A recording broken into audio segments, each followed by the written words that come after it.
ಸ್ನೇಹಿತರೆ, ನಾವು ಇವತ್ತು ನೋಡ್ತಿರುವ ಸಿನಿಮಾ 2024ರಲ್ಲಿ ರಿಲೀಸ್ ಆಗಿರುವಂತಹ ಶೈತಾನ್ ಎನ್ನುವ ಸಿನಿಮಾ. ಈ ಸಿನಿಮಾ ಹೇಗಿದೆ ಅಂದ್ರೆ ನಮಗೆ ಒಂದು ಪಾಠವನ್ನ ಕಲಿಸುತ್ತೆ. ಇತ್ತೀಚಿನ ದಿನಗಳಲ್ಲಿ ನಮ್ಮಲ್ಲಿ ಇರೋ ಅಪರಿಚಿತರು ಹಲವಾರು ತರದ ವಶೀಕರಣ ಪ್ರಯೋಗದ ಮೂಲಕ ನಮ್ಮನ್ನ ಬಲಿ ಕೊಡೋದಕ್ಕೆ ಅಥವಾ ಬೇರೆ ರೀತಿಯ ಕೆಲಸಗಳಿಗೆ ಯೂಸ್ ಮಾಡ್ಕೊಂತ ಇದ್ದಾರೆ.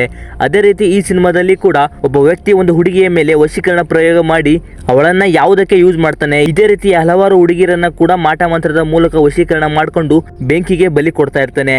ಯಾಕೆ ಅನ್ನೋದನ್ನ ಈ ಸಿನಿಮಾದಲ್ಲಿ ನೋಡೋಣ. ವಿಡಿಯೋ ನೋಡೋಕ್ಕೂ ಮೊದಲು ಯಾರಾದರೂ ಫಸ್ಟ್ ಟೈಮ್ ನಮ್ಮ ವಿಡಿಯೋ ನೋಡ್ತಾ ಇದ್ರೆ ಈಗಲೇ ಸಬ್ಸ್ಕ್ರೈಬ್ ಮಾಡ್ಕೊಂಬಿಡಿ. ಇದೇ ರೀತಿಯ ಸಿನಿಮಾಗಳನ್ನು ನಾನು ಕನ್ನಡದಲ್ಲಿ ನಿಮ್ಮ ಮುಂದೆ ತರ್ತಾ ಇರ್ತೀನಿ.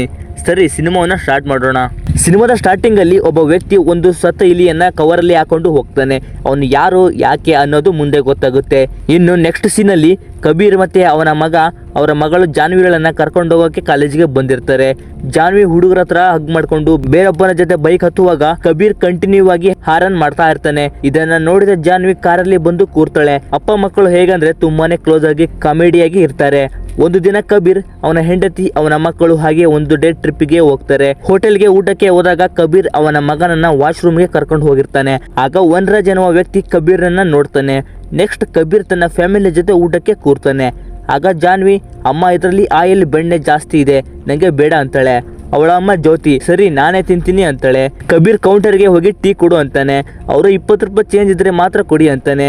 ಚೇಂಜ್ ಇಲ್ಲ ಅಂದಿದ್ದಕ್ಕೆ ಕಬೀರ್ ವಾಪಸ್ ಬರ್ತಾನೆ. ಅಲ್ಲೇ ಇದ್ದ ವನರಾಜ್ ಇವರಿಗೆ 2 ಟೀ ತಂದು ಕೊಡ್ತಾನೆ. ಕಬೀರ್ ಯಾಕೆ ಅಂತ ಕೇಳಿದ್ರೆ, ಇರ್ಲಿ ಬಿಡಿ ಸರ್, ನಿಮ್ಮ ಹತ್ರ ಚೇಂಜ್ ಇದ್ದಿಲ್ಲ ಅಲ್ವಾ ಅಂತಾನೆ. ಹಾಗೆ ವನರಾಜ್ ಕೂಡ ಅವರ ಜೊತೆನೆ ಟೀ ಕುಡಿತಾ ಜಾಯಿನ್ ಆಗ್ತಾನೆ. ಜಾನ್ವಿಯನ್ನ ನಿನ್ನ ಹೆಸರು, ನಿನ್ನ ಕಾಲೇಜು ಹೀಗೆ ಕೇಳ್ತಾ ಅವನ ಹತ್ರ ಇರೋ ಒಂದು ಲಾಡುವನ್ನ ಅವಳಿಗೆ ತಿನ್ನಕ್ಕೆ ಕೊಡ್ತಾನೆ. ಜಾನ್ವಿ ಮತ್ತೆ ಅವಳ ತಮ್ಮ ಇಬ್ಬರಲ್ಲಿ ಜಾನ್ವಿ ಅದನ್ನ ತಿಂತಾಳೆ. ನಂತರ ಒಂದು ನಿಮಿಷ ಜಾನ್ವಿ ಮೈಂಡ್ ಬ್ಲ್ಯಾಕ್ ಆಗಿರೋ ತರ ಕೂರ್ತಾಳೆ. ಅಲ್ಲಿಂದ ಆ ವನರಾಜ್ ಹೇಳೋ ತರನೇ ಜಾನ್ವಿ ಕೇಳೋಕೆ ಸ್ಟಾರ್ಟ್ ಮಾಡ್ತಾಳೆ. ಇಷ್ಟೊತ್ತು ಬೇಡ ಅಂದಿದ್ದ ಆ ಪರೋಟವನ್ನ ಅವನು ಹೇಳಿದ ತಕ್ಷಣ ಪರೋಟವನ್ನ ಕೂಡ ತಿಂತಾಳೆ. ಅದನ್ನ ನೋಡಿದ ಕಬೀರ್ ಮತ್ತೆ ಅವನ ಹೆಂಡತಿ ಜ್ಯೋತಿ ಶಾಕ್ ಆಗ್ತಾರೆ. ಎಲ್ಲರೂ ಊಟ ಮಾಡಿದ ನಂತರ ಅವರು ಮನೆಗೆ ಹೋಗುವಾಗ ವನರಾಜ್ ಜಾನ್ವಿಗೆ ಒಂದು ವಶೀಕರಣದ ಬಿಸ್ಕೆಟ್ ಪ್ಯಾಕನ್ನ ಕೊಡ್ತಾನೆ. ಅವರ ಅಮ್ಮ ಮತ್ತೆ ಯಾಕೆ ಬಂದಿದ್ರು ಅಂತ ಕೇಳಿದ್ರೆ, ಇಲ್ಲ ಅಮ್ಮ, ಅವರು ಬಾಯಿ ಹೇಳೋಕೆ ಬಂದಿದ್ರು ಅಂತ ಸುಳ್ಳು ಹೇಳ್ತಾಳೆ. ನೆಕ್ಸ್ಟ್ ಸೀನಲ್ಲಿ ಎಲ್ಲರೂ ಮನೆಗೆ ಬರ್ತಾರೆ. ಕಬೀರ್ ಅವನ ಹೆಂಡತಿಯನ್ನ ಸ್ವಿಮ್ಮಿಂಗ್ ಪೂಲಲ್ಲಿ ಬೀಳಿಸ್ತಾನೆ. ನಂತರ ಎಲ್ಲರೂ ಸ್ವಿಮ್ ಮಾಡ್ತಾ ಎಂಜಾಯ್ ಮಾಡ್ತಾ ಇರ್ತಾರೆ. ನಂತರ ಕಬೀರ್ ಹೆಂಡತಿ ಫ್ರೆಶ್ ಆಗಿ ಟೆರೆಸ್ ಮೇಲೆ ನಿಂತ್ಕೊಂಡು ನೋಡ್ತಾ ಇರುವಾಗ ಆಗ ಆ ವನರಾಜ್ ಅನ್ನೋ ವ್ಯಕ್ತಿ ಮನೆಯ ಗೇಟ್ ಹತ್ರ ನಿಂತಿರ್ತಾನೆ. ಅವನನ್ನ ನೋಡಿದ ಜ್ಯೋತಿ ತಕ್ಷಣ ಕಬೀರ್ಗೆ ಹೇಳ್ತಾಳೆ. ಒಳಗೆ ಬಂದ್ರೆ ವನರಾಜ್ ಆಲ್ರೆಡಿ ಮನೆ ಒಳಗಡೆ ಬಂದು ಮನೆ ಸುತ್ತಮುತ್ತ ನೋಡ್ತಾ ಇರ್ತಾನೆ. ವನರಾಜ್ ಅವರನ್ನ ನೋಡಿ, ಓ ಇದು ನಿಮ್ಮ ಮನೆನಾ? ನಾನು ನನ್ನ ಮಗಳಿಗೆ ಫೋನ್ ಮಾಡಬೇಕಿತ್ತು, ನನ್ನ ಫೋನ್ ಸ್ವಿಚ್ ಆಫ್ ಆಗಿದೆ, 15 ನಿಮಿಷ ಮೊಬೈಲ್ ಚಾರ್ಜ್ ಮಾಡಿಕೊಂಡು ವಾಪಸ್ ಹೋಗ್ತೀನಿ ಅಂತಾನೆ. ಕಬೀರ್ ಅವನನ್ನ ನೋಡಿ ಸರಿ ಆಯ್ತು ಅಂತ ಚಾರ್ಜರ್ ಕೊಡ್ತಾನೆ. ಜಾನ್ವಿ ಅವನನ್ನ ನೋಡ್ತಾ ನಿಂತಿರ್ತಾಳೆ. ವನರಾಜ್ ಅವಳಿಗೆ ಹೋಗಿ ಬಟ್ಟೆ ಚೇಂಜ್ ಮಾಡ್ಕೊಂಡು ಬಾ ಅಂತಾನೆ. ಜಾನ್ವಿ ಸರಿ ಅಂತ ಮೇಲೆ ಹೋಗ್ತಾಳೆ. ಕಬೀರ್ ಅವನ ಹೆಂಡತಿ ಜ್ಯೋತಿಗೆ ಅವರಿಗೆ ಟೀ ಮಾಡಿಕೊಡು ಅಂತಾನೆ. ಜ್ಯೋತಿ ಕೋಪದಿಂದ ಸರಿ ಅಂತ ಮಾಡಿ ಕೊಡ್ತಾಳೆ. ನೆಕ್ಸ್ಟ್ ಜ್ಯೋತಿ ಮೇಲ್ಗಡೆ ಬಂದು, ಕಬೀರ್ ಅವನ ನೋಟ ಮಾತು ಸರಿ ಇಲ್ಲ, ಈಗಲೇ ಕಳಿಸ್ಬಿಡಿ ಅಂತಾಳೆ. ಅದಕ್ಕೆ ಕಬೀರ್, 15 ನಿಮಿಷ ತಾನೇ, ಹೋಗ್ತಾನೆ ಬಿಡು, ಏನಾದರೂ ಮುಖ್ಯವಾದ ವಸ್ತುಗಳು ಇದ್ರೆ ತೆಗೆದಿಡು ಅಂತಾನೆ.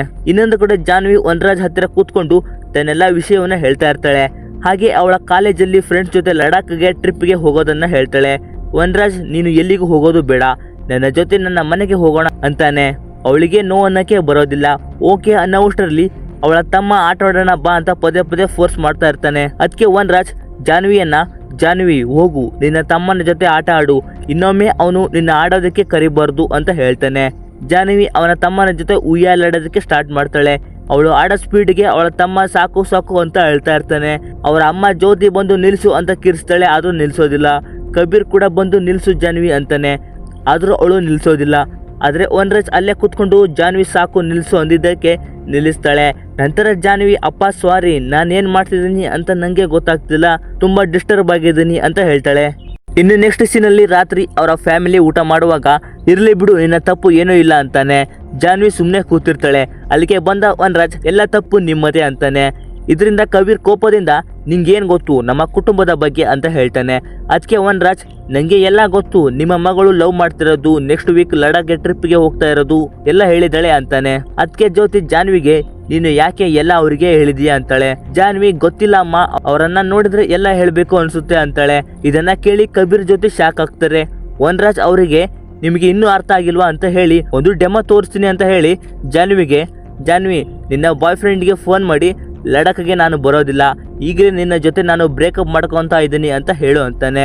ಜಾನ್ವಿ ಇವನು ಹೇಳಿದ ತರನೇ ಫೋನ್ ಮಾಡಿ ಅವಳ ಬಾಯ್ ಫ್ರೆಂಡ್ಗೆ ಹೇಳ್ತಾಳೆ. ಕಬೀರ್ ಜ್ಯೋತಿ ಕೇಳಿದ ಪ್ರಶ್ನೆಗಳಿಗೆ ಜಾನ್ವಿ ವನರಾಜ್ ಹೇಳಿದಂತೆ ಹೇಳ್ತಾ ಇರ್ತಾಳೆ.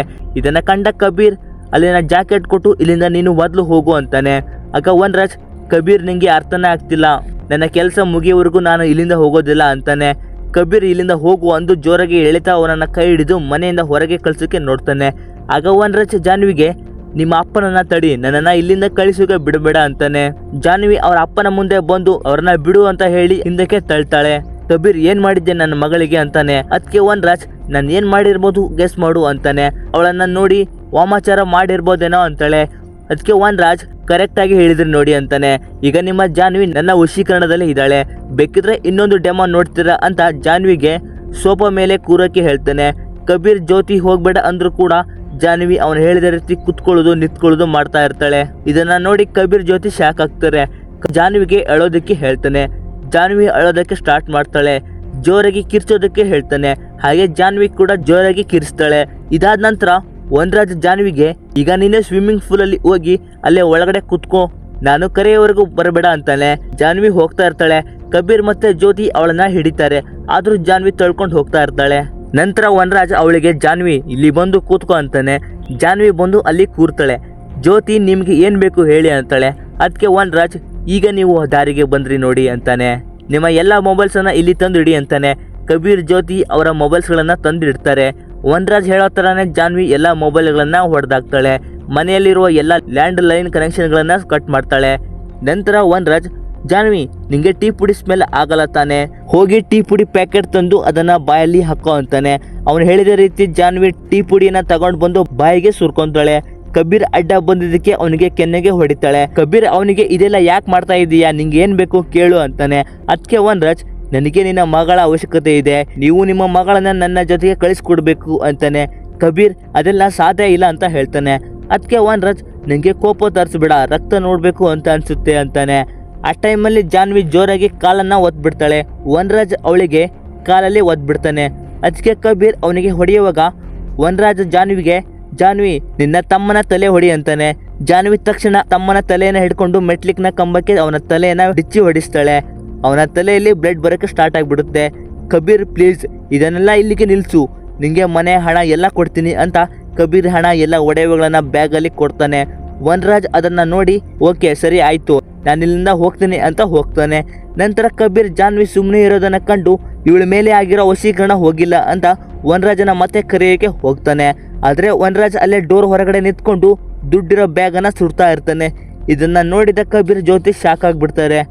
ವನರಾಜ್, ನೀವು ನನಗೆ ದುಡ್ಡು ಕೊಡ್ತೀರಾ, ಈ ಮನುಷ್ಯರಲ್ಲಿ ಇದೇ ಸಮಸ್ಯೆ, ದುಡ್ಡು ಕೊಟ್ಟರೆ ಎಲ್ಲ ಸಿಗುತ್ತೆ ಅನ್ನೋ ನಂಬಿಕೆ, ಆದರೆ ಅದು ನನ್ನ ಹತ್ರ ಬೇಡ. ನಾನು ಯಾರು ಗೊತ್ತಾ, ಶಕ್ತಿಯನ್ನ ಉಳ್ಳವನು.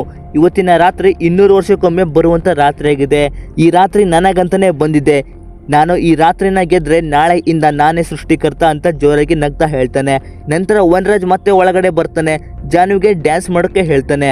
ಜಾನ್ವಿ ಡ್ಯಾನ್ಸ್ ಮಾಡಿ ಸುಸ್ತಾದ್ರೂ ಕೂಡ ಇನ್ನು ಸ್ಪೀಡಾಗಿ ಮಾಡು ಅಂತ ಹೇಳ್ತಾ ಇರ್ತಾನೆ. ಜಾನ್ವಿ ಕೂಡ ಸುಸ್ತಾದ್ರೂ ಕೂಡ ಡ್ಯಾನ್ಸ್ ಮಾಡ್ತಾ ಇರ್ತಾಳೆ. ಇದನ್ನ ನೋಡಿದ ಜ್ಯೋತಿ ಅವಳಿಗೆ ನೀರು ತಂದು ಕೊಡ್ತಾಳೆ. ವನರಾಜ್ ಅದನ್ನ ಅಲ್ಲಿಯೇ ಸುರಿ ಅಂತಾನೆ. ಅವನು ಹೇಳಿದ ರೀತಿನೇ ಜಾನ್ವಿ ಮಾಡ್ತಾಳೆ. ನಂತರ ವನರಾಜ್ ಜಾನ್ವಿಗೆ 10 ಎಣಿಸ್ತೀನಿ, ನಿಮ್ಮ ಅಮ್ಮ ಮೇಲೆ ಹೋಗಿಲ್ಲ ಅಂದ್ರೆ ಅವಳ ಕತ್ತು ಕತ್ತರಿಸ್ಬಿಡು ಅಂತಾನೆ. ವನರಾಜ್ ನಂಬರ್ ಎಣಿಸಕ್ಕೆ ಸ್ಟಾರ್ಟ್ ಮಾಡ್ತಾನೆ. ಜ್ಯೋತಿ ಮೇಲೆ ಹೋಗ್ತಾಳೆ. ಮೇಲೆ ಕಬೀರ್ ಅವನ ಮಗನ ವಾಯ್ಸ್ ರೆಕಾರ್ಡಿಂಗ್ ಅನ್ನ ನೋಡ್ತಾ ಇರ್ತಾನೆ. ಆಮೇಲೆ ಕೆಳಗೆ ಬರ್ತಾನೆ. ಜಾನ್ವಿ ಚಾಕು ಹಿಡ್ಕೊಂಡು ಅಲ್ಲೇ ನಿಂತಿರ್ತಾಳೆ. ಅವಳು ಕಣ್ಣಲ್ಲಿ ಇಲ್ಲಿಗೆ ಬರ್ಬೇಡ ಅಂತ ಸನ್ನೆ ಮಾಡ್ತಾ ಇರ್ತಾಳೆ. ಆದ್ರೂ ಕಬೀರ್ ಬರ್ತಾ ಇರೋದನ್ನ ನೋಡಿ ಅವಳು ಅಲ್ಲೇ ಮೂತ್ರ ಮಾಡ್ಕೊಂತಾಳೆ. ಇದನ್ನ ಕಂಡ ಕಬೀರ್ ಅಸಹಾಯಕನಂತೆ ಮೇಲೆ ಹೋಗಿ ಜ್ಯೋತಿಗೆ ಹೇಳ್ತಾನೆ. ಜ್ಯೋತಿ ಅಲ್ಲಿಗೆ ಬಂದು ಅವಳನ್ನ ವಾಶ್ರೂಮ್ಗೆ ಹೋಗಿ ಬಟ್ಟೆ ಚೇಂಜ್ ಮಾಡ್ಕೊಂಡು ಬರ್ತೀನಿ ಅಂತಾಳೆ.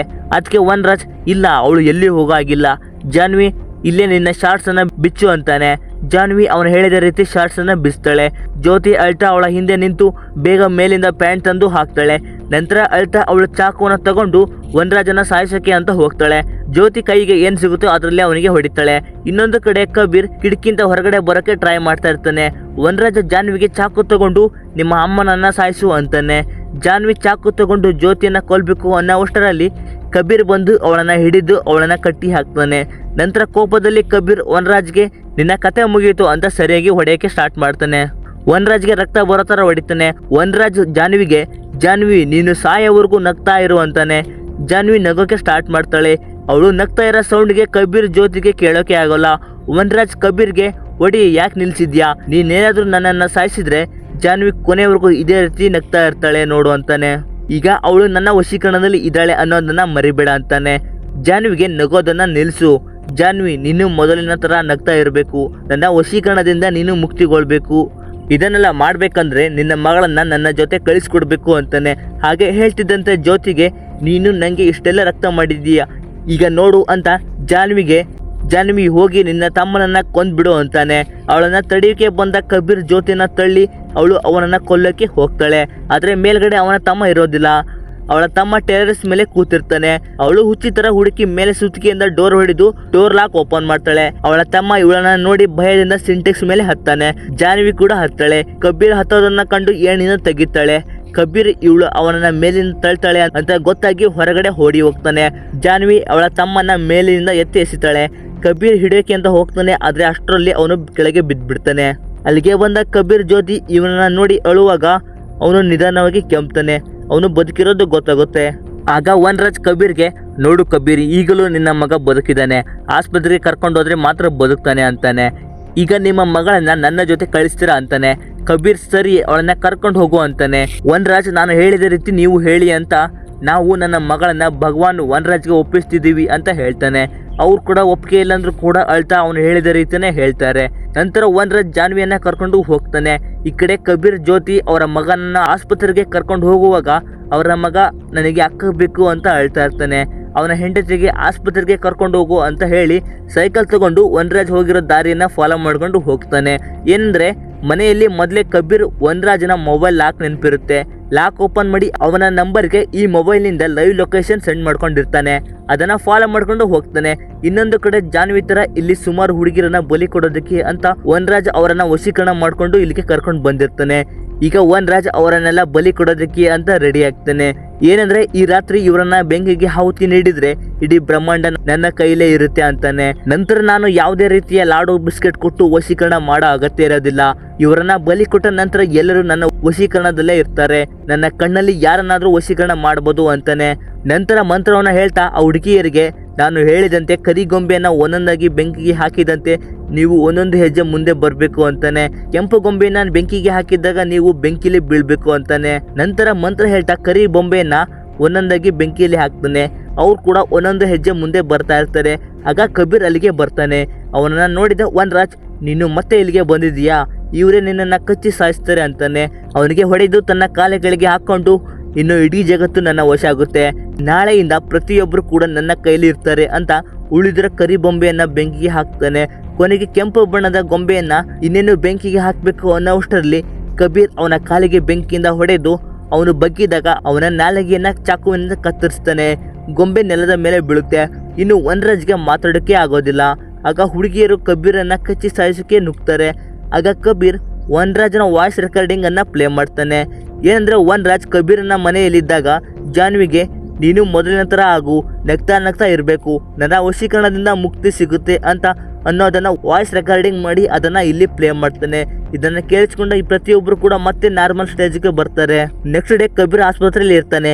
ಅಲ್ಲಿಗೆ ಬಂದ ಪೊಲೀಸರು ಆ ಎಲ್ಲ ಹುಡುಗಿಯರನ್ನ ಅವರವರ ಮನೆಗೆ ನಾವು ಒಪ್ಪಿಸಿದ್ದೇವೆ, ನಿಮ್ಮಿಂದ ತುಂಬಾ ಸಹಾಯವಾಯಿತು ಅಂತ ಹೇಳಿ ಹೋಗ್ತಾಳೆ. ಇನ್ನು ಕೆಲವು ವರ್ಷಗಳ ನಂತರ ಸಿನಿಮಾದ ಸ್ಟಾರ್ಟಿಂಗ್ ಅಲ್ಲಿ ಯಾರೋ ಒಬ್ಬ ಸತ್ತ ಇಲಿಯನ್ನ ತಗೊಂಡು ಹೋಗ್ತಾನೆ. ಅವನು ಬೇರೆ ಯಾರಲ್ಲ, ಅವನೇ ಕಬೀರ್. ಈಗ ಕಬೀರ್ ವನರಾಜನ್ನ ಒಂದು ಕಡೆ ಚೈನಲ್ಲಿ ಕಟ್ಟಿರ್ತಾನೆ. ಅವನಿಗೆ ಸತ್ತ ಇಲಿಯನ್ನ ಅವನಿಗೆ ಊಟಕ್ಕಾಗಿ ಕೊಡ್ತಾ ಇರ್ತಾನೆ. ಈಗ ಕಬೀರ್ ವನರಾಜ್ಗೆ ನಾನೇ ನಿನಗೆ ಭಗವಾನ್ ಅಂತಾನೆ. ಇಲ್ಲಿಗೆ ಸಿನಿಮಾ ಎಂಡ್ ಆಗುತ್ತೆ. ಸ್ನೇಹಿತರೆ, ಸಿನಿಮಾ ಹೇಗಿತ್ತು ಅನ್ನೋದನ್ನ ಕಾಮೆಂಟ್ ನಲ್ಲಿ ತಿಳಿಸಿ.